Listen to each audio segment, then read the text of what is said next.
Mugabe resigns, crowds erupts in jubilation after Zimbabwe's President Mugabe quits. Robert Mugabe resigned, prompting immediate celebration on the streets of Harare, capital of Zimbabwe. Robert Mugabe resigned after a coup forced him out of power, prompting a jubilant response on the streets of Harare. Sky News footage shows people celebrating in the streets as Parliament Speaker Jacob Mutanda made the announcement. Celebrations broke out across Zimbabwe's parliamentary session, with politicians cheering on Mugabe's decision. After 37 years in power, Mugabe was set to be impeached by his own party ZANU-PF after being overthrown and placed under house arrest a week ago. But the former president is believed to have instead handed his resignation to the Speaker of the House, ending his long-term rule of the former British colony. Cars blasted their horns in the capital Harare as thousands jubilantly poured onto the streets to celebrate the termination of his presidency.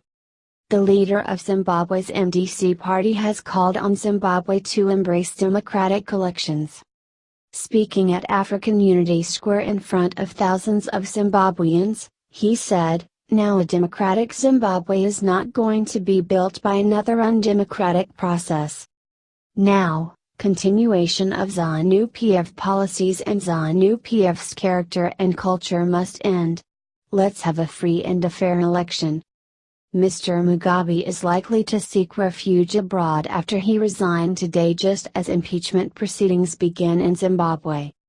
The generals behind a military coup wanted to stop Grace from succeeding her husband on his death after her main rival was fired 2 weeks ago. Zimbabwe's former First Lady has not been seen since the coup, and her rival, ousted Vice President Emmerson Mnangagwa, has now replaced Mugabe as the leader of ZANU-PF. A protester speaking to the BBC was overcome with emotion as she talked about her happiness after Mr. Mugabe's resignation. She said, "I have no words. I can't even express myself. I ran into the crowd earlier and I was crying and I was screaming because I was very emotional. We were tired of this man, we want him gone. Today is a victory in our heart and a victory for our children. I never thought I would see this day." Prime Minister Theresa May said Mr. Mugabe's resignation offered Zimbabwe the chance for a future free of oppression. In a personal statement, she said, "The resignation of Robert Mugabe provides Zimbabwe with an opportunity to forge a new path free of the oppression that characterized his rule. As Zimbabwe's oldest friend, we will do all we can to support to help the country achieve a brighter future."